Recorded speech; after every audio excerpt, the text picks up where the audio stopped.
네, 지금부터 그러면 시작을 하겠습니다. 네, 예. 이 자료는 이제 지난번 저기 공부 모임에서 발표를 한 건데, 이때 이티브, 이갑스 TV에 이제 이런 내용이 똑같이 실려 있는데, 어떤 그 화질이나 어떤 음질이 좀 안 좋아가지고, 음, 또 다시 한번 이렇게 그 목적으로 한번 하고 있어요. 그래서 이걸 알아놓으면은 어떤 세계 경제를 어떻게 돌아가는가를 좀 기본적으로 알기 때문에, 어, 좋을 것 같습니다. 알아두는 게. 그래서 제가 이제 이 책은 이제 미시간에 화폐와 금융이라는 책이 있어요.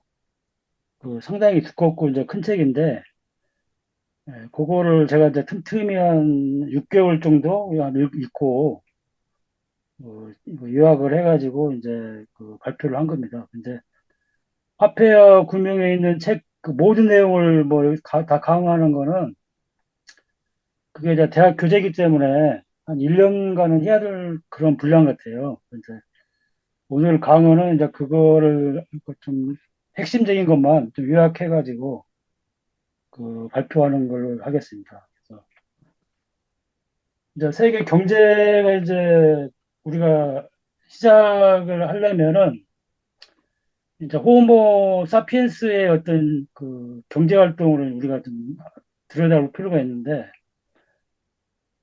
이제 30만 년 전에 이제 아프리카 투스카나 호수 그 근방에 호모 사피엔스가 이제 출현을 했습니다. 30만 년 전에.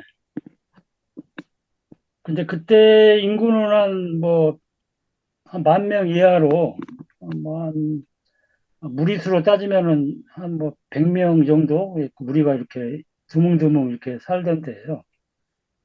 그때는 이제 의식주가 있는데 의는 이제 어떤 동물 가죽이라든가 그다음에 식은 어떤 수렵 채집을 하던 때고 그다음에 주거 형태는 이제 동굴이나 어떤 땅파다 이렇게 살던 때입니다.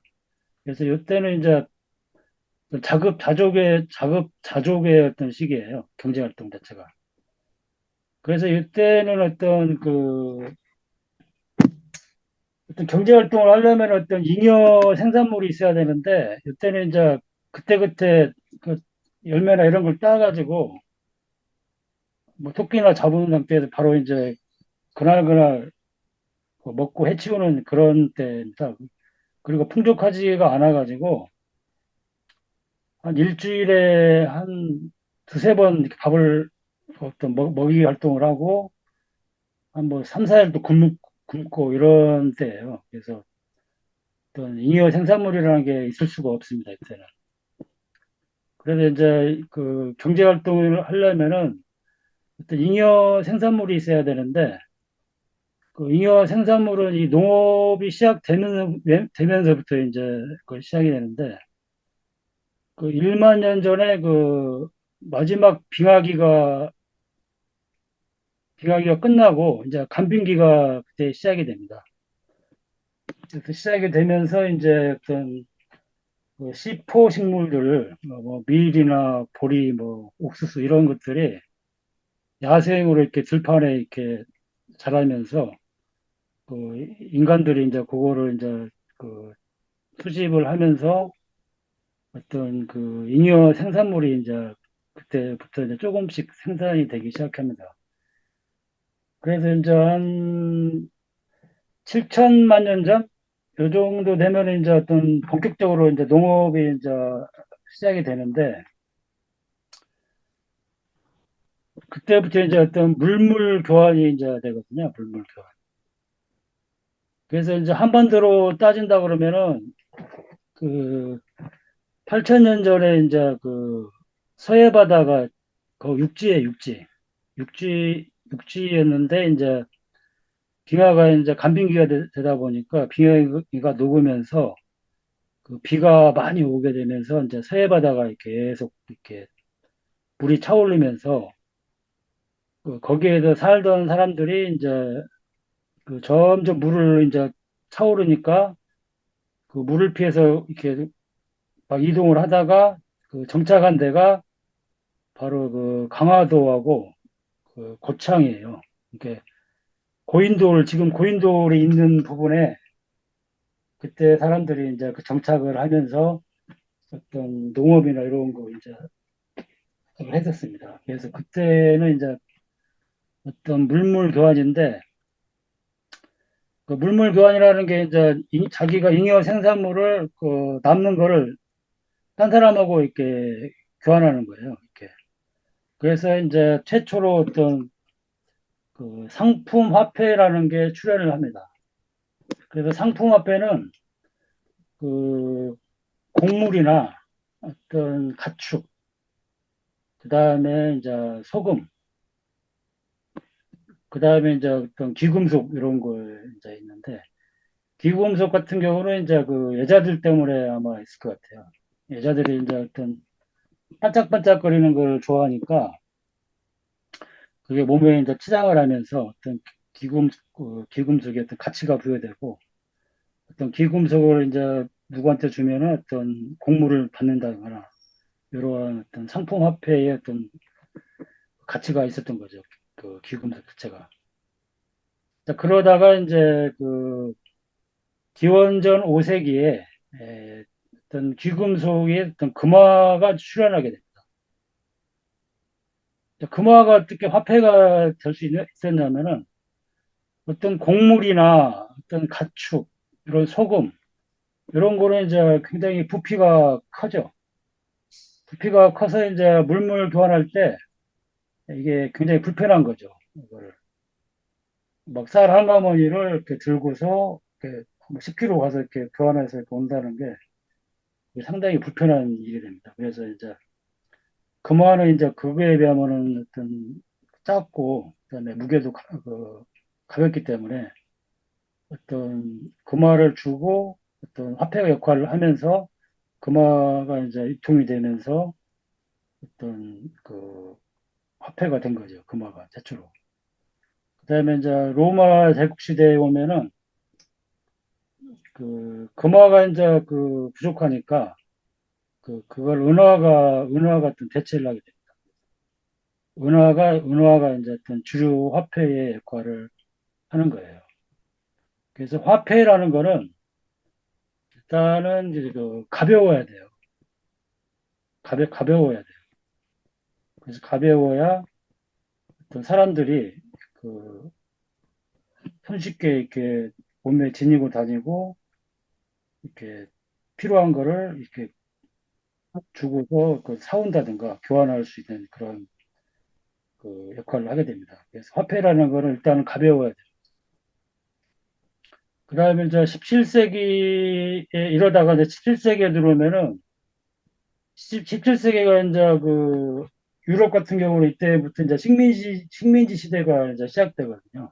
그래서 영국이나 포르투갈하고 스페인, 그다음에 영국 이런 데가 이제 그 아프리카로 이렇게 대항해 시대 아프리카 가서 이제 식민지를 이제 개척을 하고 그 식민지에서 어떤 그뭐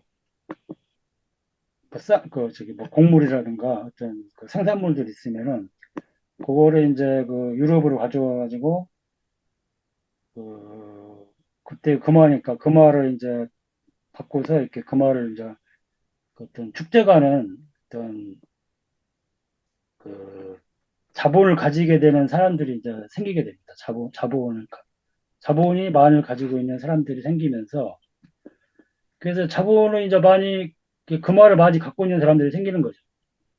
그래서 금화를 이제 그때 당시에 이제 그 어떤 자기 집 옆에 이제 창고를 지어서 거기다가 이제 보관을 하게 되는데 그 굉장히 그 금화 주인 입장에서는 그게 이제 좀 불안한 거예요. 그래서 도둑이 들어와가지고 이제 훔쳐갈 수도 있고 그런 그 어떤 불안한 요소가 되기 때문에 그때 당시에 이제 어떤 그 세 금화 세공업자가 있었거든요.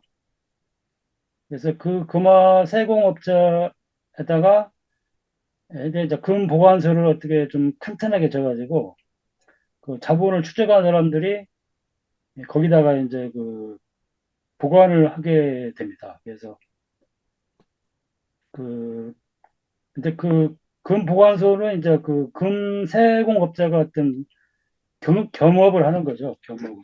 그래서 그 금화를 이제 많이 갖고 있는 자본 가진 사람들의 금 보관소에 이제 금을 맡기면 그 세공업자는 그 사람을 맡긴 사람한테 어떤 금 보관 증서를 이렇게 발행을 해주게 돼요. 그래서 뭐해서 그 금 1kg을 맡기면은 그 금 보관 증서에 1kg 싸가지고 이제 그 종이 종합을 금 맡긴 사람한테 주는 거죠. 그래서 그 금 보관 증서가 바로 어떤 화폐의 어떤 최초의 화폐라고 보면 됩니다, 이게. 그래서 이제 그때 사람들이 이제 그, 금 보관소에 이제 여러 자본 축적한 사람들이 이제 맡기게 되고 이제 그 금 보관 증서를 이제 발행을 이제 한 상태가 되고 근데 이제 사람들이 금 보관을 한 다음에 그 예를 들어서 뭐 금 100kg을 이제 맡기면 실제로 이제 그 맡긴 사람들이 그 금을 필요할 때는 그 100kg을 다 찾아가는 게 아니고 조금 한 1kg 정도 조금씩만 찾아가는 거거든요. 근데 이제 금 보관소에는 항상 그 대량의 금이 이제 보관되게 됩니다. 그래서 세공업자는 이제 요 금을 어떻게 활용할 수 없을까 해가지고 그 많은 금을 갖다가 어떤 대출을 하게 됩니다. 대출. 그래서 그 금 보관 증서를 그 금 맡기지 않는 사람들 일반인들한테 어떤 그 발행을 해서 그 대출의 형태를 띄워주고 그다음에 그 금 보관 그 빌려간 사람들한테 이자를 받아 먹어서 그런 이제 그 활동을 하는 거죠. 그래서 그 이자를 그 금 보관한 그 원래 주인하고 이제 그 세공업자하고 어떤 이익금을 이제 어떤 나눠 가지게 되는 게 됩니다. 근데 이제 근데 이제 그 금 세공업자가 이제 가만히 생각해 보니까 그 여러 사람 그 자본 축적한 사람 여러 사람인데 그 사람들이 이제 그 금보관소에 있는 금량을 그 정확히 모르는 거예요. 그 세공업자만 정확히 아는 거예요. 그래서 그 세공업자가 그 꼼수를 쓰는 거예요. 꼼수를 써가지고 그 보관된 금의 양보다 어떤 그더 많은 보관 증서를 그 일반인들한테 제출을 해주게 됩니다. 그래서 그 이익금을 이제 자기가 독식을 하는 거죠. 독식을 하게 되는 거죠. 그러면 이제 그 일종의 사기인데 그래서 금 벗긴 주인들이 이제 어느 날 갑자기 생각을 해보니까 그 금 세공업자가 돈을 많이 버는 것 같아요. 그래서 가만히 따져보니까 이제 금 세공업자 딱 와가지고 이제 따져면서 어떻게 된 거냐 이렇게 이제 뭐 밝히니까 자기가 보관한 그 맡긴 금보다 그 더 많은 금 보관 증서를 이렇게 유통을 한 사실을 알게 돼요.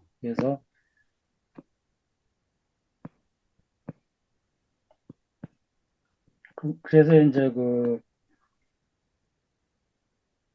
금 주인들이 이제 좀 화가 나는 거죠. 화가 나가지고 자기가 맡긴 금을 다 돌려달라. 그런 상태가 발생됩니다. 그래서 그게 이제 최초로 어떤 그 뱅크런이라고 볼 수가 있어요. 그게. 그래서 이제 이때 이제 그때는 이제 왕인데 왕이 이제 요 금 세공업자가 일종의 사기를 쳤기 때문에 어떤 그 감옥에 보내면 돼요. 감옥이나 어떤 뭐 사형을 시키든지 뭐 이렇게 하면 그 끝날 일인데 이제 그 왕이 이제 보니까 요게 이제 어떤 이런 시스템이 좋은 거예요. 그때 이제 어떤 전쟁 비용도 어떤 충당을 해야 되는데, 이런 시스템을 가지면은 어떤 전쟁 비용도 어떤 그 원활하게 충당할 수가 있는 그런 시스템이 돼가지고, 금세공업자를 이제 그 왕이 불러가지고 이렇게 얘기를 하는 거죠.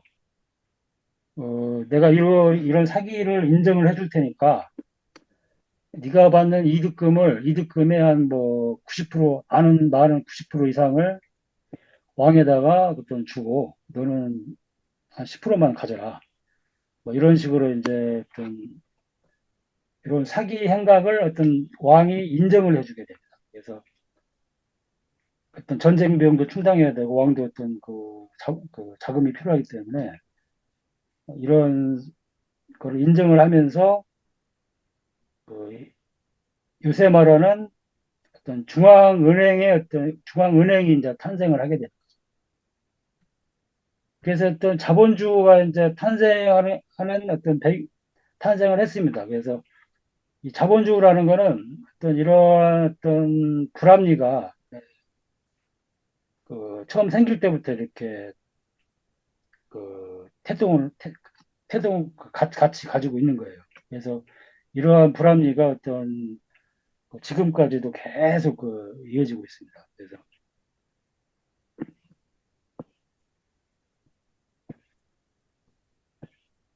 그래서 이제 최초로 이제 어떤 중앙은행이 이제 어떤 설립이 됐습니다. 그래서 어떤 어떤 중앙은행은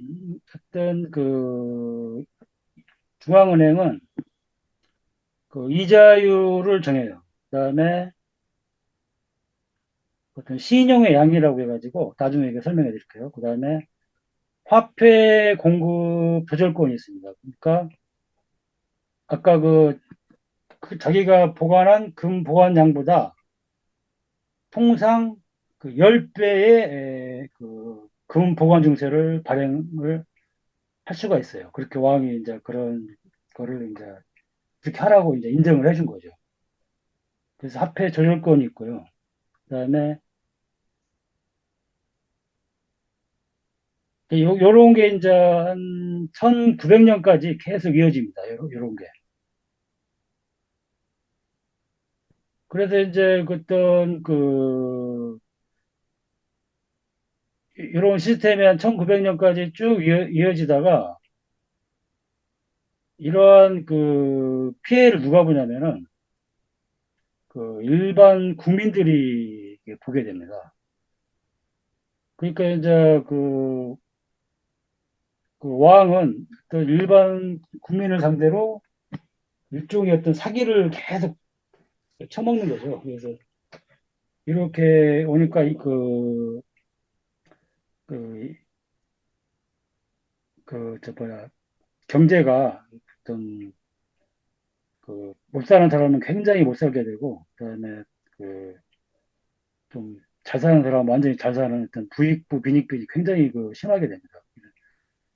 그런 상태에서 이제 1900년대에 오면서 그 이러한 어떤 부익부 빈익빈을 좀 완화를 해보자 해가지고 도입된 게 바로 물가 안정이에요. 물가 안정. 그래서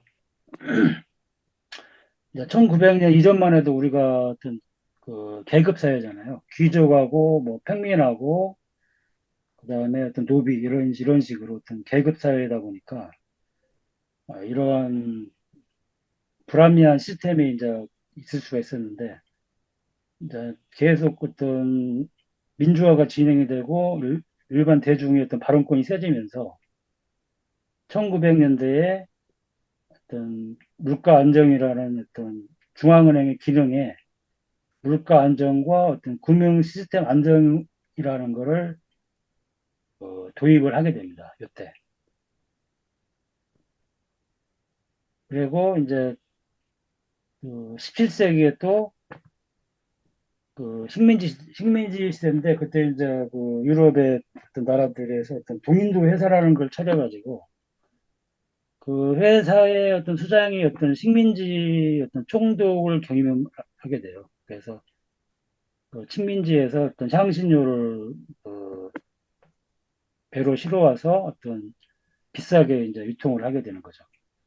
그래서 이제 뭐 어떤 영국이나 포르투갈, 어떤 스페인이나 이런 데는 어떤 자본 축적한 사람들이 이제 은근히 있어가지고 이제 이렇게 됐는데 네덜란드는 이제 어떤 자본 축적한 어떤 사람들이 없었는가 봐요. 그래서 그런 그랬는데 이제 이러한 향신료 어떤 그 사업을 하고 싶어가지고 네덜란드가 이제 그 국민들한테 어떤 투자를 받으려고 그랬어요. 그래서 그 동인도 회사를 이제 차려가지고 그 일반 국민한테 투자를 받아가지고 투자금에 대해서 어떤 소유권 증서를 이제 일반 어떤 국민들한테 어떤 그 발행을 해주게 됩니다. 그래서 이게 이제 최초 주식이 되는데 그래서 세계 최초의 어떤 증권거래소가 그 암스테르담에 이제 차려지게 되는 거죠.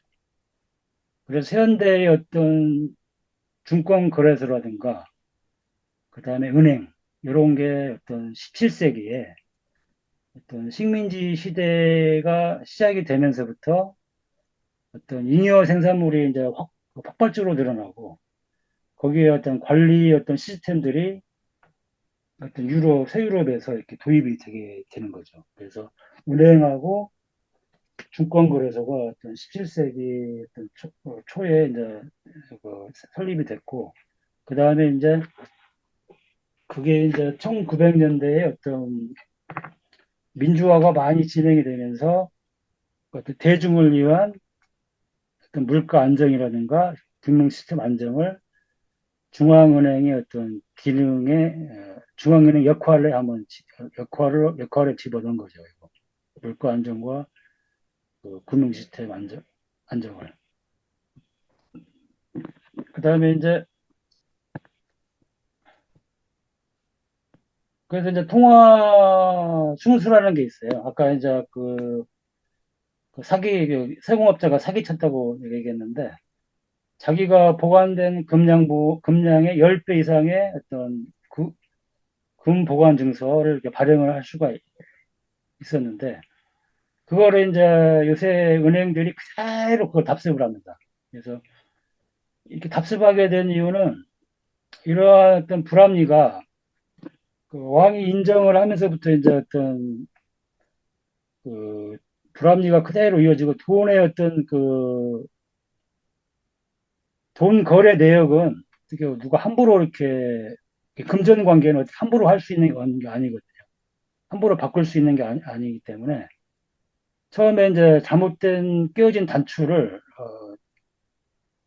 좀 바꿀 수가 없는 것이죠. 그래서 이제 그러한 그러한 금 보관량의 10배 이상을 금 보관 증서를 발행할 수 있는 그런 시스템이 그대로 지금까지도 이어지고 있습니다. 그래서 그거를 이제 그 통화 승수라고 그래요. 통화 승수. 그래서 이제 중앙은행이 예를 들어 가지고 5천 원의 현금을 찍었어요. 그래서 찍어가지고 A은행에 주어요. 그럼 A은행은 그 기업원에다가 5천 원을 그 대출해 줍니다. 대출해주고 이제 이자를 받아먹죠. 그래서 기업원은 다시 자기가 쓸만 쓰고 이걸 다시 4,750원을 B은행에 맡겨요. 그러면 B은행은 그 지급 준비율이라고 해가지고 우리나라 같으면은 3%거든요. 3%를 떼놓고 4,583.8원을 다시 기업 2에 대출해 줍니다. 그래서 지급 준비율이라는 건 뭐냐면 아까 그 세공업자가 자기가 보관된 금량보다 10배 이상의 금 보관 증서를 발행할 수 있다고 그랬잖아요.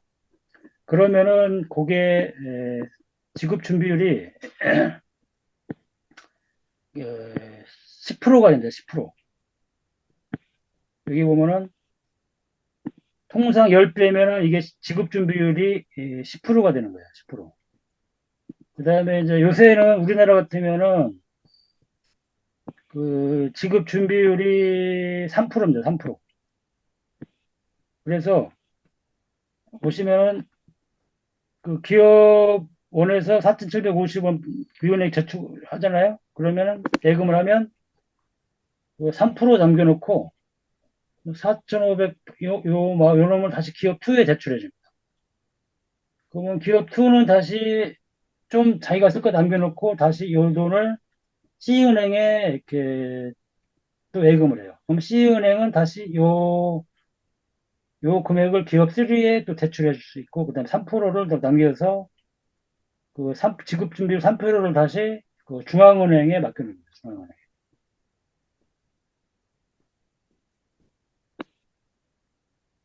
그러니까 이제 그 은행 입장에서는 그 굉장히 그 이득이죠. 이득. 그러니까 자본주의라는 거는 은행을 위한 어떤 시스템이에요. 자본주의는. 또 국민을 위한 그 시스템이 아닙니다. 순전하게 은행을 위한 시스템이에요.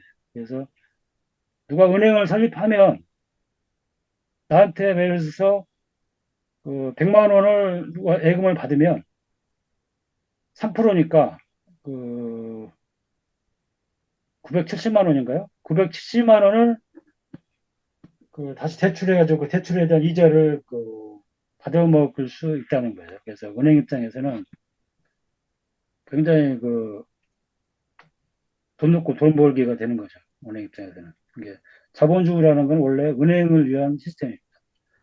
그래서 이제 통화순수라는 건 뭐냐면 중앙은행에서 5천 원을 인쇄를 해서 이제 A은행에 줬거든요. 근데 그놈이 실제로 이제 시중에 유통되는 돈은 요렇게 이제 그 계속 그 통화량이 늘어나게 됩니다. 그래서 그 총 통화량은 통화 승수, 통화 승수에다가 MB, 이게 5천 원을 MB라고 그래요. 5천 원. 이게 본원 통화입니다. 중앙은행이 인쇄에서 찍어낸 돈을 갖다가 MB, 본원 통화라고 그래요. 그래서 이거를 이제 뭐 MB라고도 하고 M0라고 합니다. M0. 그래서 그 요 본원 통화가 뻥튀기가 되잖아요. 뻥튀기가 이제 몇 배가 뻥튀기 되냐 하는 게 바로 통화 승수입니다. 그래서 예를 들어서 5천 원인데 통화 승수가 예를 들어서 그 100이다. 그러면은 이제 중앙은행 5천 원만 이제 찍어서 인쇄했지만 실제로 시중에 유통되는 거는 통화 승수가 100이라고 그러면 한 50만 원이 이제 그 시중에 유통이 되게 되는 거죠. 그래서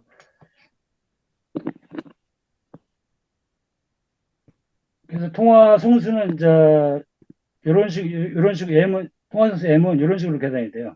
그래서 1 플러스 C분의 RR 플러스 2 플러스 C입니다. 그래서 여기서 C는 현금 통화 비율을 얘기하고요. 그 다음에 RR은 지급 준비율. 그 다음에 E는 초과 지급 준비율을 얘기합니다. 그래서 용어가 이제 새롭게 나오는데 이 용어는 이제 어떤 그 화폐와 금융책에 잘 나와 있고 그다음에 그 인터넷 구글이나 이런 데 이제 타이핑해서 하면 그 용어 설명이 상세하게 나와 있습니다. 그래서 그렇게 한번 찾아보시고 통화 증수라는 게 이제 이런 개념이다 이렇게 아시면 될 것 같아요. 그래서 총 통화량은 보통 이제 M1은 이제 어떤 현금하고 그다음에 예금을 갖다가 M1이라고 합니다. 그다음에 M2는 그 M1에다가 만기 2년 미만의 어떤 금융 상품을 더한 거를 바로 M2라고 그래요. 그래서 M2가 그 M1보다 훨씬 크고 M1이 또그 본원통 M0보다는 크죠. 그래서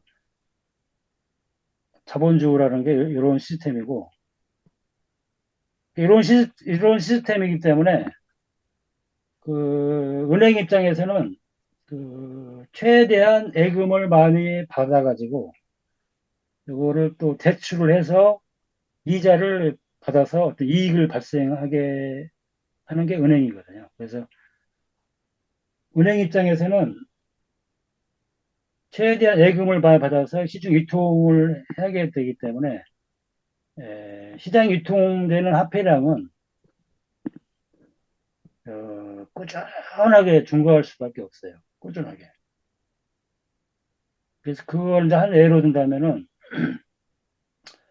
1980년도에 어떤 짜장면 한 그릇이 한 500원이었습니다. 500원. 근데 이제 요새 짜장면 가격은 6,000원입니다. 6,000원. 이게 가장 싼 거고요. 요새 짜장면 가격이 아마 7,000원 이 정도 되는 것 같아요. 그래서 보면은 80년대 짜장 한 그릇이 500원인데 요새 이제 6,000원이 된 거는 이 화폐량이 꾸준하게 증가했기 때문에 어떤 실물 자산 그런 거는 어떤 한정되어 있고 그다음에 실물 자산은 어떤 이만큼 양인데 화폐량이 꾸준히 증가해가지고 1980년대는 이만큼이었어요 화폐량이. 근데 2024년에 화폐 통화량을 보면은 이렇게 이제 어떤 꾸준히 증가를 해가지고 한 이만큼 된 거예요, 이만큼. 그래서 실제로 실제로 물건들이죠. 뭐 라면이나 쌀이나 어떤 집이나 이런 것들이에요. 요거하고 어떤 총 통화량하고 1대1 대치를 해보면 되는 거죠. 그러면은 화폐량이 늘었다는 얘기는 1대1로 대치해보면은 이 가격이 여기서는 이만큼이면 됐지만은 여기서 이만큼 확대가 많이 늘어났기 때문에 이 물가가 올라가는 거죠. 500원이 6,000원이 되는 거죠. 그거는 이 자본주의라는 거는 통화량이 계속 꾸준하게 늘어날 수밖에 없는 구조이기 때문에 이 물가 상승을 피할 수가 없습니다. 그래서 화폐량이 꾸준히 증가하기 때문에 물가 상승이 유발되고 그 물가 상승이 바로 인플레이션이라고 그래요. 인플레이션. 그래서 중앙은행이 아까 1900년대 주요 기능을 집어넣은 게 바로 물가 안정인데 그게 1900년 이전에는 이런 화폐 중과량이 어떤 은행들의 욕심에 의해 가지고 그냥 무지, 얼마 무지하게 많이 증가를 한 거죠. 근데 이제 많이 증가하게 되면 어떻게 됩니까? 일반 어떤 서민 입장에서는 계속 가난해질 수밖에 없는 거예요. 예를 들어서 월급이 통상 한 1년에 2% 오른다고 해봐요. 근데 은행이 이제 유통되는 화폐량이 꾸준히 증가해가지고 화폐 증가량이 이게 한 10% 된다고 해봐요. 10%. 그러면 일반 서민들은 월급 2% 올라가는데 돈을 풀리는 게 10%면은 일반 서민들은 8%의 어떤 손해를 보게 되거든요.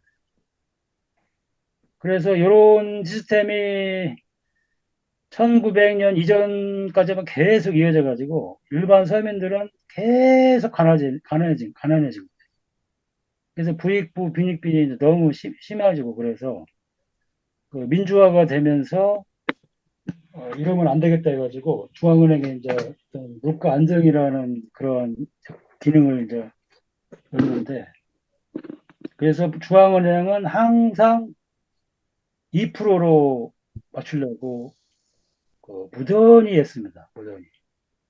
근데 이게 잘 안 돼요. 왜냐하면 은행도 어떤 은행이라는 게 이득을 발생하려고 하는 기관이고 그렇기 때문에 은행은 항상 화폐를 꾸준하게 중과시키려고 하는 거예요. 그래서 그거를 이제 어떤 규제나 이런 거를 통해 가지고 중앙은행은 요새 중앙은행은 1900년 이후에 중앙은행들은 물가를 항상 2%로 맞추려고 굉장히 냈습니다. 근데 잘 안 됩니다, 이게. 그래서 1900년대 어떤 은행 감독 규제 이런 게 들어가는 거죠. 들어가 해서 어떤 이자율이나 어떤 공급량 이런 걸 통해 가지고 항상 2%로 맞추려고 합니다. 물가 수준을.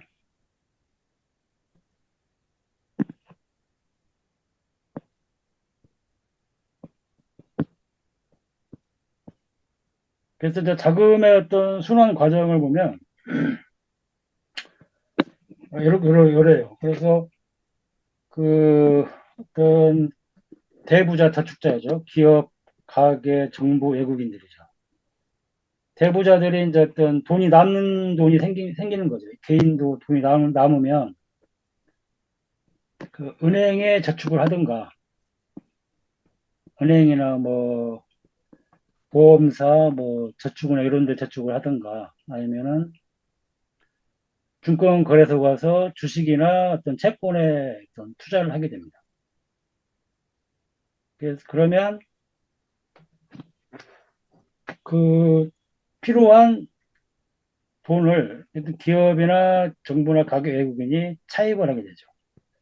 그래서 남 돈이 남는 사람들이 은행에 저축하거나 주식이나 채권을 사면은 요 사람들이 어떤 그 돈을 어떤 빌려가게 되는데 요 증권 거래소를 통해서 가져가면 어떤 직접 금융이 되는 거고요. 은행을 통해서 하게 되면 어떤 간접 금융이 됩니다. 그래서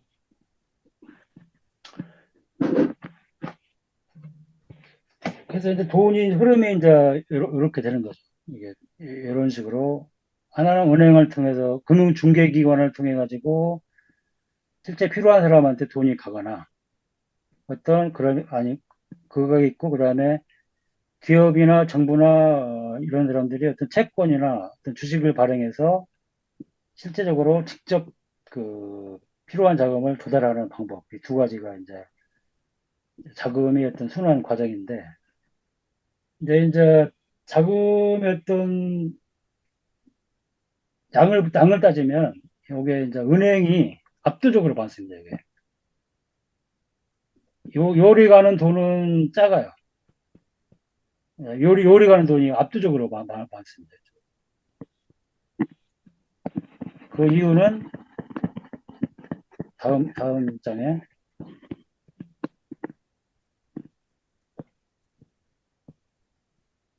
그 이유는 이제 정보의 어떤 비대칭성 때문에 그런 게 발생되는데 그 정보의 비대칭성은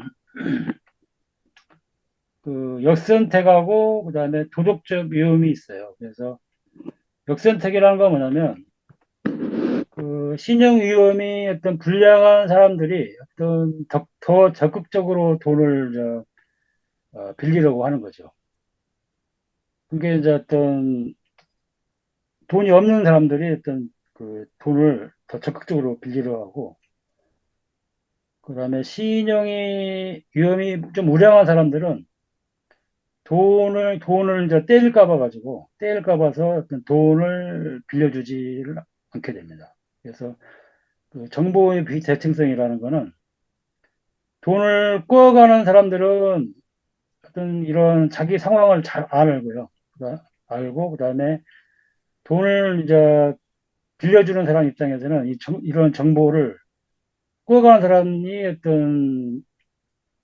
어떤 상황인지 모르는 거죠. 그래서 돈을 뗄까 봐 이제 두려워서 이렇게 되는데 요거를 이제 어떤 정보의 어떤 비대칭성이고 그다음에 도덕적 위험이라는 거는 그 돈을 빌려가는 사람은 어떤 높은 수익을 위해서 위험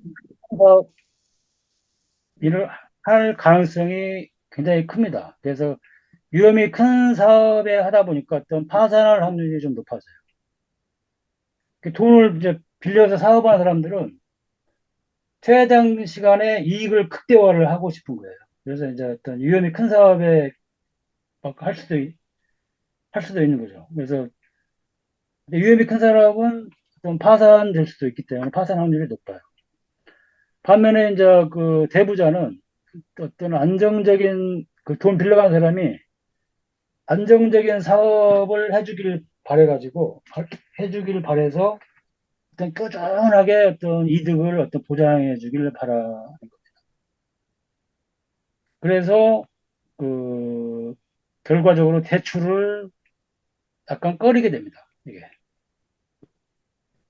이런 것 때문에 자금 조달의 원천이 은행이 가장 높고요. 그 다음에 비은행이 그다음에 채권, 주식이 가장 낮습니다. 이게 아까 그 그림상에서 이런 이유 때문에 에,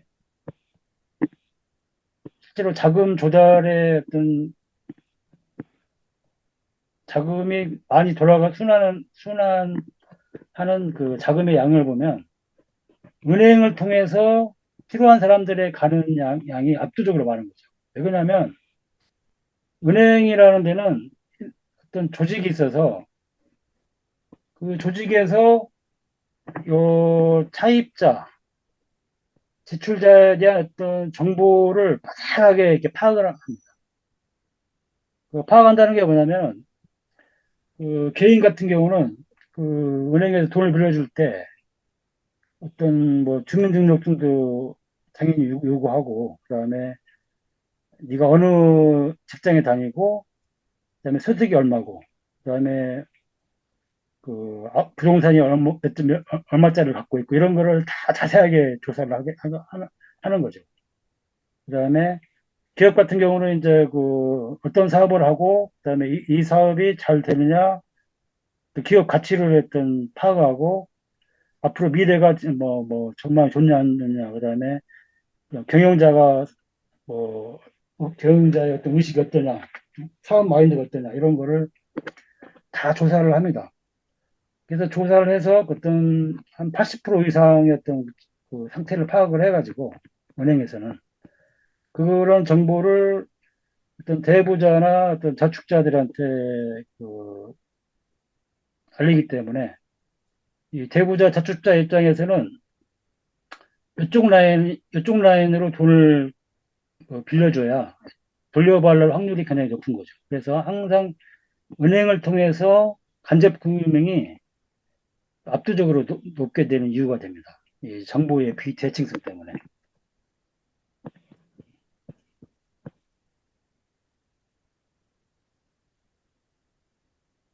그래서 이제 자금 조달은 이제 은행을 통해서 가는 게 가장 높은 거고, 그 다음에 이제 여기 보면 이제 그 이자율에 잠깐 하면 명목 이자율이 있는데, 명목 이자율이라는 거는 이자를 원금으로 나눈 값이에요.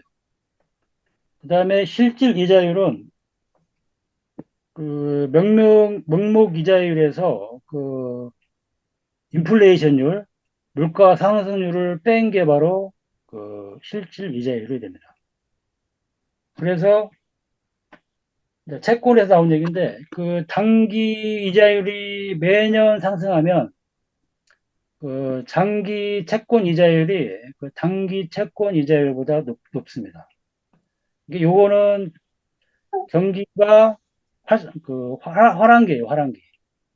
그다음에 장기 이자율이 그 매년 하강하면 장기 채권 이자율이 단기 채권 이자율보다 낮게 돼요. 근데 이거는 경기 침체기라고 이렇게 봅니다. 그래서 요거는 이제 채권에서 이제 많이 나오는 얘기죠.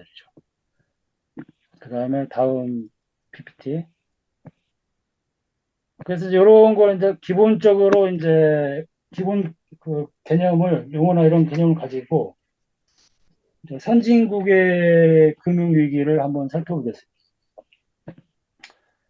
우리가 경기 활성기가 있고 침체기가 있고 이게 사이클이 있거든요. 그래서 사이클이 이제 생기는 게 이제 자본주의의 사이클이 있는 걸 이제 설명하는 거예요. 그래서 선진국의 금융위기를 이제 설명하는데, 그 은행은 이득을 극대화하기 위해서 중앙은행의 규제를 우회하려 합니다. 중앙은행이 규제한다는 거는 물가를 2%로 이렇게 항상 하려고 하는 거예요. 물가 안정을 이루려고 하는 건데, 그래서 규제를 하는 건데, 근데 은행 입장에서는 그 물가 2%가 2%를 계속 유지를 하면 자기가 이제 이득이 그만큼 이제 많이 벌 수 있는 게 이제 줄어드는 게 되는 거죠. 그래서 은행은 항상 이득을 극대화하려고 중앙은행의 규제를 우회하려고 해요. 그래서 보통 그 우회하는 게 이제 어떤 용어가 있는데 금융혁신이라는 용어. 이게 다 은행에서 이제 그 쓰이는 용어들인데 금융혁신이라든가 금융자유화 이런 용어는 중앙은행 이득을 극대화하기 위해서 중앙은행의 규제를 우회하려고 하기 위해서 하는 겁니다. 그래서 금융혁신이라는 거는 은행에서 어떤 새로운 유형의 대출을 개발을 하고 새로운 유형의 금융 상품을 도입합니다. 그 다음에 은행의 어떤 부의 활동들, 금융 자산의 어떤 트레이딩, 대출 채권의 매각, 어떤 수수료 이런 거는 은행 평가에서 이런 것들은 어떤 제외되는 항목들이에요. 그래서 최대한 이런 걸 활용을 합니다. 은행들은. 그래서 이득을 극대화하려고 하고 그다음에 금융혁신을 해서 어떤 새로운 유형의 대출을 하고 금융상품을 도입하는데 그 한 가지가 어떤 서브 프라임 미국의 서브 프라임 모기지 유동화 증권 그 대표적인 건데 2008년 금융위기죠. 그 리먼 브라더스. 그래서 그때 이제 그게 왜 발생이 됐냐면은 그 이런 금융혁신 때문에 발생됐는데 일단 모기지 중개업자가 모기지라는 것은 그 주택 대출 그런 거예요. 주택 대출인데 모기지 중개업자가 모기지 어떤 대출하려는 사람을 모집을 합니다. 근데 모집을 할 때, 모기지 중개업자가 그 모집을 할 때, 그 차입자가 대출금을 상환할 능력이 있는지를 따지지를 않아요. 그게 그 아주 가난한 사람들, 대출할 수 있는 연결력이 없는 사람들한테도 그 대출을 할 수 있게끔 뭐 모집을 하는 거죠. 그래서 이게 바로 뭐 도덕적 위협인 거예요. 도덕적 위협. 도덕적 위험. 이게 은행에서 그 모기지 중개업자가 그 돈을 받아가지고 이득을 극대화하기 위해서 차입자의 어떤 대출 상환 능력을 보지 않고 막 모집하는 거죠. 그래서 막 대출을 하려고 그런 겁니다. 근데 이렇게 할 수 있는 이유는 모기지 중개업자가 어떤 대출 모집을 한 다음에 어떤 MBS 주택 저당주거 형태로 바로 매각을 해버립니다. 그래서 모기지 중개업자는 어떤 그 책임을 회피하는 거죠. 그렇게 해가지고 이제 어떤 그 대출금 상환 능력이 없는 사람들한테서 많이 어떤 대출이 이루어져 가지고 그 원래 그 저기 지급 준비율이라는 게 어떤 3%가 되는데 어떤 그거를 막 뛰어넘는 거죠. 그다음에 이제 금융 자유화가 되면서 금융 자유라는 거는 뭐냐면은 금융시장 및 금융기관 규제를 어떤 로비를 통해서 어떤 감소를 시키려는 노력을 하게 됩니다. 그래서 이런 활동인데 이제 보면 어떤 은행이 이득을 극대화하기 위한 활동이에요. 규제를 어떤 꼼수로 피하는 어떤 활동들인 거죠. 그래서 이제 어떤 신용 과열이 어떤 촉발이 되고 어떤 위험한 가게에도 이렇게 기업 가게에 막 대출이 발생하게 됩니다. 그래서 이제 막 아파트, 주택 가격이 막 계속 상승하게 되면서 결국에는 이제 어떤 자산 가격에 어떤 버블이 발생되죠. 너도 나도 막 돈 없는 사람도 막 주택을 하려고 막 대출해가지고 하려니까 어떤 자산 가격이 이제 엄청나게 높아지고 결국에는 이제 버블이 발생되고 어떤 폭발을 하게 되죠. 버블이 이제 폭발을 이제 버블 터지면서 이제 자산 가격이 폭락을 하게 됩니다. 그래서 폭락을 하면 이제 은행이 이제 직접적으로 손실이 발생이 되고 순자산, 이게 총 자산에서 예금을 뺀 게 이제 감소하기 시작해요. 그래서 총 자산은 어떤 대출이고, 그다음에 예금은 부채가 되는데, 이게 감소가 되면서 은행이 이제 손실이 발생됩니다. 그래서 은행이 이제 손실이 발생되니까 은행 위기가 되고, 은행 위기가 되면서 이제 사람들이 저축한 돈을 예금을 이제 빼가기 시작하면서 뱅크런이 발생되고, 그 다음에 이제 도산이 됩니다. 도산이 되고 이제 은행 수가 감소를 하게 되면 그 아까 처음에 이제 그 도표에서 그림에서 은행 수가 이제 그 저기 은행 수가 줄어들면은 그 자금의 유통 흐름이 이쪽이 가장 많은데 여기에 막혀버리게 돼요. 은행이 감소하면서 여기 굉장히 많이 줄어들어요. 그러면은 실제적으로 필요한 사람들한테 돈이 안 가요. 필요한 사람들은 돈이 가야 되는데 은행이 이제 파산하면서 이제 이쪽으로 이제 그 가는 길이 막히게 됩니다. 그러면서 이제 경기 침체가 되고 돈이 이제 돈이 안 돌아가게 되면은 가장 많이 피해 보는 사람들이 바로 서민들이에요.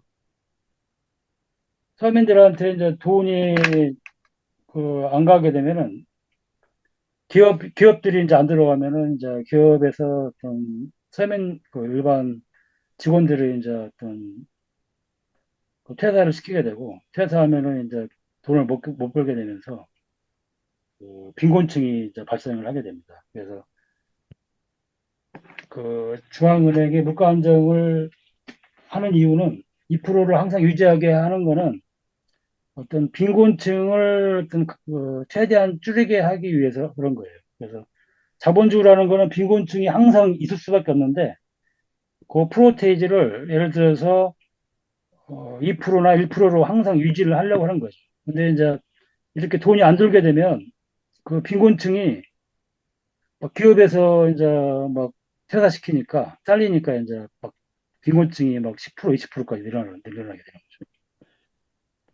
이러한 상황을 이제 요새 중앙은행들은 막으려고 노력을 하게 되는데 일단은 이제 미국에서 이러한 그 금융위기가 발생됐기 때문에 중앙은행은 이제 이런 상황을 또 이제 그 돌파 이제 저기 극복을 해야 되니까 경기를 이제 부양을 하게 됩니다. 그래서 돈을 막 찍어내요.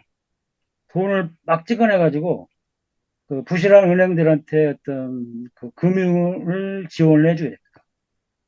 이 은행이 망해야 되는데 돈을 인쇄해서 은행에다 주니까 은행이 안 망하는 거예요. 그다음에 경기 부양을 시키고 그다음에 재정 지출을 확대하고 그다음에 이자율을 낮추고 유동성 이런 게 바로 유동성인데 유동성을 갖다가 공급을 하게 됩니다. 그래서 그 은행이 안 망하게 하는 거죠. 일단 은행이 망하면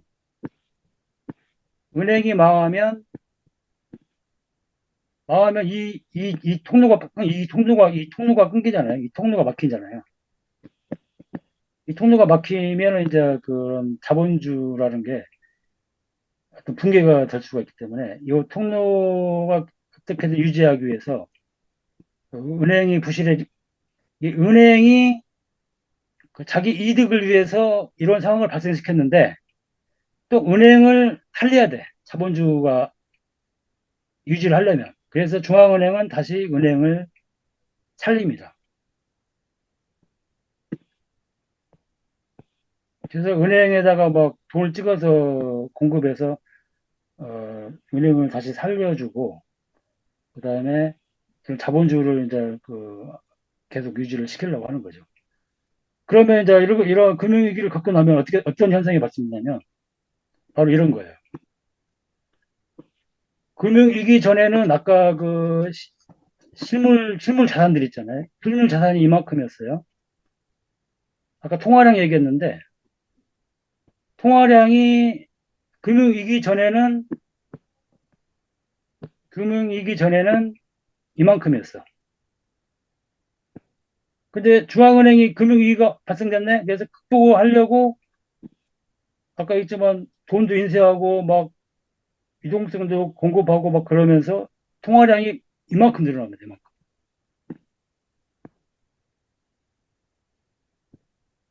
이만큼 늘려서 자본주의를 살려요.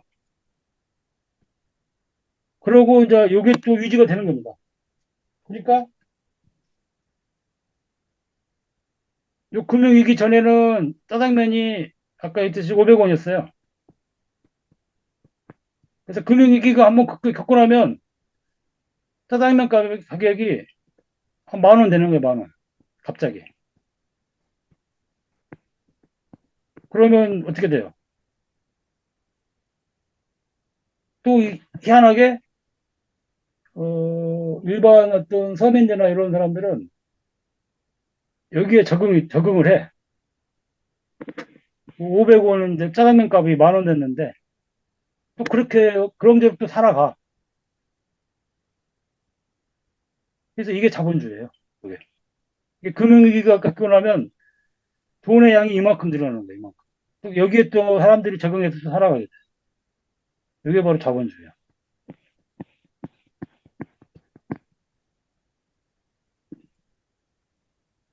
그래서 금융위기가 겪고 나면은 이렇게 돈의 양이 통화량이 엄청나게 늘어나는 거죠. 그래서 이제 환율에 대해서 이제 얘기하고 환율에 대해서 이제 얘기하고 그다음에 환율을 이해를 해야 우리가 이제 마지막에 이제 그 1997년 우리 한국의 외환위기 IMF에 대해서 이제 설명하려면 그 환율에 대해서 이제 얘기를 해야 되기 때문에 지금까지는 이제 어떤 선진국의 어떤 미국의 금융위기를 얘기한 거고요. 이제 한국의 외환위기를 설명하려면 요 환율에 대해서 좀 알아야 됩니다. 환율인데 환율이라는 건 기본적으로 이제 이런 거예요. 미국의 어떤 가전제품 전시장이 있고 일본의 가전제품 전시장이 있는데 똑같은 테레비가 전시되어 있어요. 그래서 그 똑같은 테레비인데 미국에서는 그 테레비를 100달러에 사요. 근데 일본에서는 똑같은 테레비를 그 1000엔에 사요. 그러면 환율은 뭐냐면 100달러고 1000엔에다가 요 0.01 있죠. 요게 바로 환율입니다. 기본적으로. 그래서 환율은 이제 원래 금화 있을 때 그때 이제 고정 환율이라고 그래요. 고정 환율 제도라고 해가지고 금봉이 제도입니다. 금봉이 제도. 그래서 이게 이제 2차 세계대전 이전에 이제 이런 고정 환율인데 그때 이제 1달러를 미국 재무부에 제시를 하면 20분의 1 온스의 금을 줬습니다. 그다음에 이제 1파운드, 영국의 1파운드를 영국 재무부에 갖다 주면 4분의 1 온스의 금을 줬어요. 그래서 이게 이제 환율인데 이런 금본위 제도의 문제점이 뭐냐면 금 생산량이 화폐 공급을 어떤 좌지우지를 하는 거예요. 그래서 금 생산량이 많으면 물가 상승을 시킵니다. 그래서 이게 인플레이션이고 금 생산량이 이제 적으면 물가 하락이 발생돼요. 그래서 이렇게 디플레이션이라고 합니다. 그래서 인플레이션보다 디플레이션이 더 안 좋은 거예요. 일반 서민 입장에서는 디플레이션이 발생되면은 빈곤층이 어마어마하게 늘어나기 때문에 디플레이션이 안 좋습니다. 그 다음에 그다음에 2차 세계대전 직후에 그다음에 이제 그 브레튼 우주 시스템이라고 해가지고 2차 세계대전 직후에 미국이 이제 승전국이 돼가지고 어떤 세계 금을 갖다 최대로 많이 보유를 하게 됩니다. 그래서 그때 미국에서 이제 1온스에 35달러로 이렇게 딱 고정을 시켜놨어요. 그래서 요 고정을 시켜놓고 그 다른 데는 이제 여기에 맞춰서 이제 그 환율이 정해지는데 이때 이제 어떤 달러가 어떤 기축통화 어떤 지위를 얻게 됩니다. 그래서 이제 요게 이제 1971년 그 베트남 전쟁으로서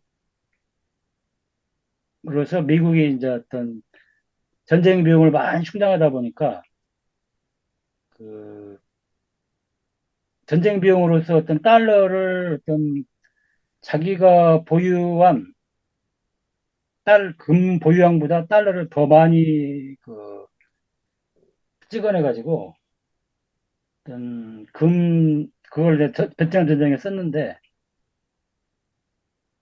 더 많은 양의 어떤 달러를 찍어내다 보니까 어떤 그 이론세 35달러나 이런 거를 지킬 수가 없는 거죠. 그래서 이제 미국이 어떤 금 태환을 좀 포기를 했는데 닉슨이 그래서 이제 그 71년 이후로 이제 어떤 미국에서 기축 통화국을 어떤 유지를 하려고 어떤 석유를 이용해요. 그래서 석유에서 그 사우디아라비아하고 얘기를 해가지고 키신저가 페트로 달러라고 해가지고 그 전 세계의 어떤 석유의 어떤 거래는 어떤 달러만 사용하게 했습니다. 그래서 그 달러가 지금도 기축 통화로 계속 유지를 하는 거죠. 그래서 현재의 어떤 국제 금융 시스템은 1971년 이후로 고정 환율 제도와 연동 환율 제도가 어떤 혼합형으로 지금 존재하게 됩니다. 근데 이제 환율은 이제 어떻게 정해지냐면 그 통화는 증권거래소에서 거래되지 않기 때문에 환율은 어떻게 되냐면은 그 수많은 은행에서 외국 통화로 표시된 예금을 그전 세계 은행에서 외국 통화로 표시된 은행을 예금을 사고 파는 장외시장에서 어떤 환율이 결정이 됩니다. 요새는. 그래서 여기까지 해가지고 이제 환율에 대해서 이제 그 기본적인 걸 좀 살펴봤고,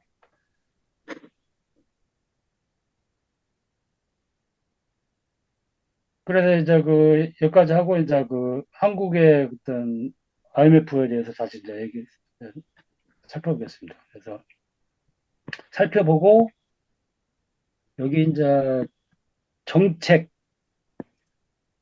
정책 트릴레마예요. 트릴레마. 정책 트릴레마. 이거 잘못했는데 트릴레마. 딜레마는 두 개죠. 그다음에 트릴레마는 세 개. 그래서 이거 한국의 어떤 IMF를 설명하고 다시 오겠습니다. 저기 설명. 그래서 신흥시장국의 금융위기인데 대표적으로 이제 1997년 한국의 IMF예요. 한국의 외환위기인데 이게 이제 발생된 이유를 그 화폐와 금융이라는 책에서 어떤 자세하게 설명을 해놨습니다. 그래서 요거를 살펴보고 그다음에 아까 정책 트릴레마를 살펴보고 그다음에 전 세계 경제가 어떻게 돌아가는지 이제 그걸 한번 보겠습니다. 그래서 1990년대에 재벌이라는 어떤 가족 소유의 대형 복합 기업이 국가 GDP의 거의 50%에 해당하는 매출을 일으키고 있었습니다. 그래서 어떤 재벌은 한국에 있어가지고 대마불사고 정치적으로도 매우 막강합니다. 그다음에 이런 상황이기 때문에 재벌은 한국에서 위험한 어떤 사업을 하려고 그래요. 위험한 사업을 어떤 아까 그 도덕적 위험에 설명했죠. 이게 돈을 빌려서 어떤 위험한 어떤 사업을 하려고 그런 거죠. 그래서 성공을 하면 막대한 이득을 가져가게 되고요. 그다음에 성공하지 못하더라도 그 나라에서 정책 구명이나 정부 지원을 받게 되므로 재벌 입장에서는 안심을 하게 됩니다. 이러한 것 때문에 어떤 재벌이 어떤 위험한 모험을 하게 돼요. 그래서 재벌이 어떤 미친 듯한 차입을 하게 되는데 그러면서 또 부채 비율이 증가하게 되는데 1993년에서 1996년 동안 30대 재벌이 순이익률이 한 3%를 넘지 못했습니다. 그 당시 이제 미국 기업의 수익률은 15에서 20% 정도 됐었어요. 그래서 이러다가 1996년 재벌의 순이익률이 한 0.2%까지 하락합니다. 그 다음에 일부 뭐 한도나 이런 한보 이런 데는 거의 마이너스 이익까지 가요. 그런데 이제 은행은 어떤 정부를 믿고 계속 대출을 하게 되죠. 이런 상황인데 그때 뭐 뉴스나 매스 미디어에서 뭐 한강은 기적이라고 해가지고 막그 방송한 거를 이제 다 들었을 텐데 재벌은 이런 상황 속에서도 어떤 지속적인 성장 추구가 자신을 공경을 헤쳐나가는 방법이라 이래가지고 정부를 어떤 부축해가지고 외환 시장을 개방합니다. 그래서 1991년 전까지는요, 우리가 외환 시장이 개방이 안 됐어요. 그 군사정부나 박정희 때 보면은 그때 외환 시장을 어떤 그 개방을 안 하고 어떤 좀 막아놨습니다. 외국 자본이 쉽게 못 들어오게 하고 우리나라 돈이 또 외국으로 못 빠져나가게 좀 그런 때가 돼가지고 그 달러를 어떤 어, 뭐 보죠? 그 달러를 그 은행에서 거래하는 아니라 그냥 그 달러를 산다고 그러죠. 어떤 사채 시장에서 이렇게 달러를 막 사고 그랬거든요. 그래서 정부를 그러다가 이제 재벌이 이런 상황에서 돈이 막 필요하니까 정부를 부축해가지고 외환 시장을 개방을 시켰어요. 그래서 외화 표시 대출 한도를 막 확대하고 아까 정, 재벌이 정책으로 매우 막강하잖아요. 정부를 어떤 좌지우지하는 그런 정도 되다 보니까 외환시장도 개방하고 그 외화 표시 대출 한도도 확대하고 그다음에 단기 해외 차입에 제한을 두지 않게 정부를 꼬드겨 가지고 정부를 이렇게 했습니다. 그래갖고 그 했는데 해외 채권자 해외에서 돈 빌려주는 사람들 입장에서는 한국이 위험하다는 걸 느꼈어. 느껴가지고 왜냐하면 수익률이 3%, 그다음에 막 2%, 0.2%밖에 안 됐잖아요. 그러니까 한국이 위험하다고 느껴가지고 그 장기 대출은 안 하고 단기 대출만 계속 해줬습니다. 단기 대출만. 그래서 이제 재벌이 이제 더 돈이 필요하니까 그 재벌이 돈이 이렇게 필요한 거는 뭐냐면 그 그때 이제 철강이라든가 뭐 자동차, 화학 이런 걸 생산성 낮은 부분에 막 대규모 자본이 이제 투입을 한 거죠. 이게 이제 성공하면 막대한 부를 이제 얻을 수가 있기 때문에 뭐 무대표적으로 이렇게 뭐 하는 거예요. 그래서 재벌은 이제 돈이 더 필요하니까 상업은행 소유가 그때 당시에 허용되지 않았는데 에, 정부를 이제 좀 부축해가지고 종합금융회사라는 어, 이건 종합금융회사는 재벌이 소유한 회사입니다. 그래서 독특한 금융기관을 설립해가지고 채권하고 기업 어음을 발행하고 해외에서 자금을 차입을 하게 됩니다. 그러니까 해외에서 이런 상황이 되고, 이런 상황에서 이제 왜냐면 이제 그 수익은 없는데 2.2% 막 마이너스가 되는데, 직원들 월급은 줘야 되고 하기 때문에 자본이 많이 필요하기 때문에 이런 게 막 무리하게 하는 거죠. 근데 이제 그때 이제 어떤 수출 가격이 하락해 가지고 어떤 재벌의 어떤 수익성이 더 악화가 됩니다. 그래서 이때 이제 연계된 중소기업이 많이 도산하게 되는데, 이제 이런 상황에서 1997년 재계 14위에 한보가 파산이에요. 파산을 시작으로 해가지고 5개의 재벌이 파산하게 됩니다. 그래서 은행에서 이제 그 재무 상태가 급격하게 악화가 돼가지고 그 악화가 돼서 그 단기 해외 차입이 중단이 되게 됩니다. 단기 해외 차입이 중단된다는 거는 아까 그 자본의 흐름에서 돈의 흐름이 막혀버렸다는 얘기예요. 돈을 더 이상 어디서 구워올 데가 없는 거죠. 그래서 이제 해외 투기꾼이 이런 상황을 알아가지고 한국의 원화를 팔아가지고 그 외화를 밖으로 빠져나갑니다. 그래서 한국의 외화가 많이 부족하게 해가지고 투기적 공격을 하게 돼요. 한국의 외화가 아주 적게 막 투기적 공격을 하게 됩니다. 그래가지고 한국의 통화 가치가 50%로 하락합니다. 환율이 이게 한국에 그때 막 2,000원인가요? 1달러 2,000원까지 막 가는 거죠. 막 그래서 50% 하락하면서 외화 부채가 한 2배로 증가가 되죠. 이런 상황이 되니까 이제 어떤 몇 명 은행이 어떤 도산이 되고, 원화 가치의 어떤 하락으로 수입 물가가 상승을 하게 되고, 그다음에 인플레이션이 상승하게 되고, 시장 이자율이 20%까지 이렇게 치솟게 돼요. 이거는 이제 IMF가 권고 상황으로 긴축을 하라고 하는 거죠. 그래서 이때 이제 빈곤층이 한 600만에서 한 1,000만까지 늘어났고요. 그다음에 자살 이혼율이 50% 상승했고, 범죄율이 한 15% 이상 상승했어요.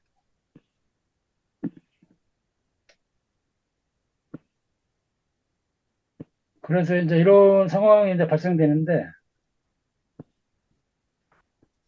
발생돼서 이제 아까 여기서 외환시장이 개방됐다고 했잖아요. 외환시장 개방.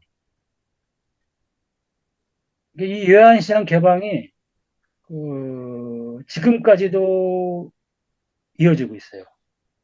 이 외환시장 개방이. 그래서 아까 이제 정책 트레일을 이제 설명하는데,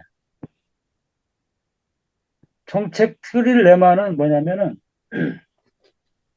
한 국가는 아래 삼각형 세 가지의 정책 중 두 가지만 선택할 수 있습니다. 요 세 가지를 다 할 수가 없어요. 한 국가는 요 세 가지 정책 중 두 가지만 선택할 수 있어요. 그래서 미국 같은 경우를 보면은 미국은 독립적인 총화 정책을 할 수 있습니다. 그래서 미국의 연준은 물가 안정을 2%로 맞추기 위해서 독립적인 통화 정책을 할 수 있는 나라입니다. 미국은. 그리고 미국 달러는 전 세계로 유통하기 때문에 어떤 완전한 자본 이동성이 있어요. 그래서 달러는 미국에서 어, 회, 외국으로 나갈 수도 있고 외국에 다시 미국으로 들어올 수도 있고 이런 자본 이동성이 있어요. 그래서 미국은 이러한 세 가지 정책 중에 두 가지를 할 수가 있고요. 그다음에 중국 같은 경우는 중국도 이제 물가 안정을 하기 위해서 독립적인 통화 정책을 가집니다. 그다음에 중국은 고정 환율을 택합니다. 그래서 대신에 완전한 자본 이동성을 포기해요. 포기.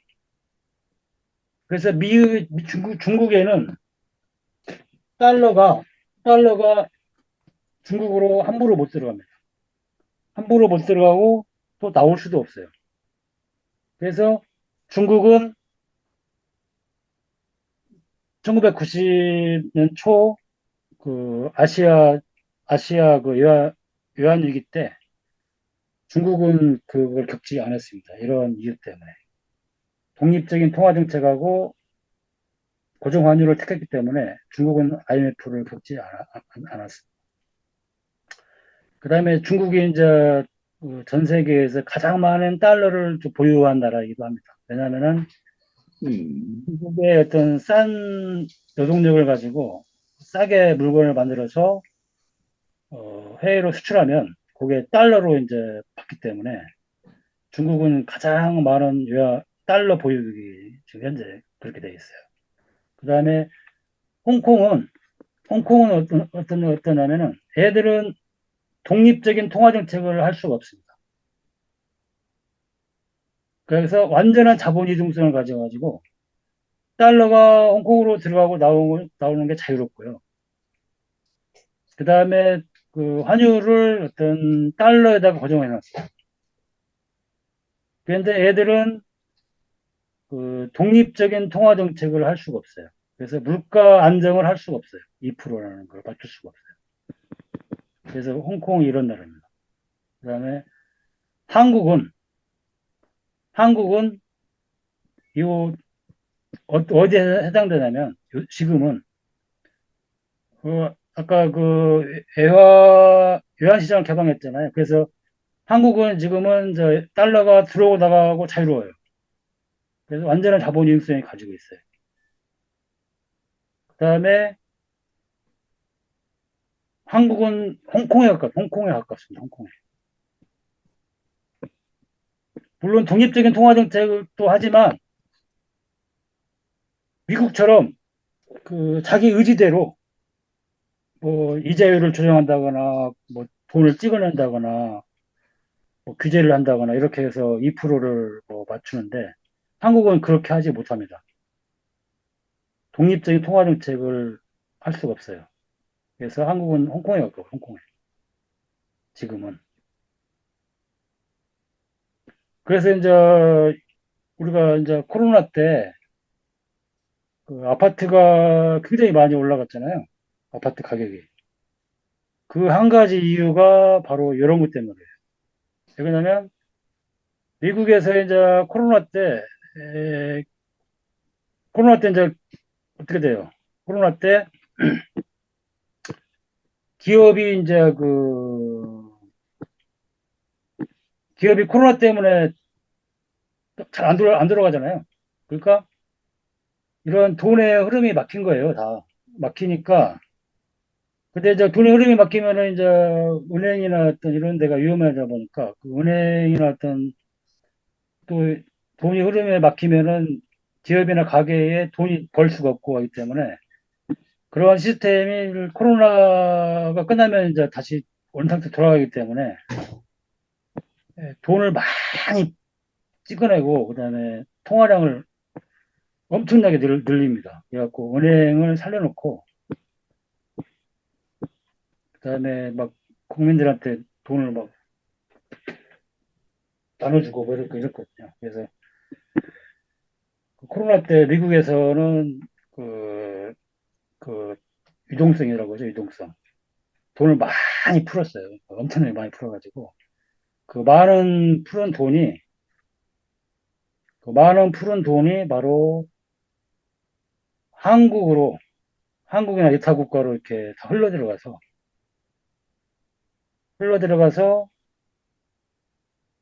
그럼 한국에 돈이 들어오니까 한국에 통화량이 많아지잖아요. 그게 이제 통화량이 많으니까 은행에 돈이 넘쳐나는 거죠. 그러면 은행에는 이제 그걸로 이자들을 해야 되기 때문에 그 일반 어떤 국민들한테 아파트 가격은 떨어지지 않는다. 아파트가 영원히 뭐 올라간다. 그래서 집을 사라. 그래갖고 막 대출도 해주고 해가지고 집값을 어마어마하게 올려놓습니다. 올려놓고 그런 게 이제 어떤 한국이 또 홍콩에 가깝기 때문에 그런 일이 이제 발생이 되는 거죠. 그래서 어떻게 보면 한국은 어떤 독립적인 경제 독립 국가는 아닙니다. 그래서 어떤 미국의 어떤 연동된 그런 나라라고 봐야 됩니다. 그래서 여기까지 해가지고 그 강의를 마치고